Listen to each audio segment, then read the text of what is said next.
Welcome to Asset Plant Machinery. Today we're going to overview our Steelmaster Industrial Full Hydraulic Panbrake 2506. This is a 2500 by 6mm, 3mm stainless capacity, and this particular model has the 2-axis controller.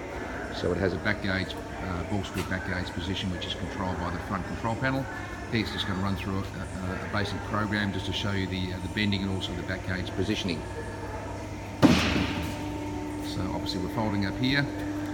The 2506 has the removable front strengthening beam, as you can see there in the front. That can actually come off when you require sort of tighter bends, and you can see the big thick 65mm front plate there.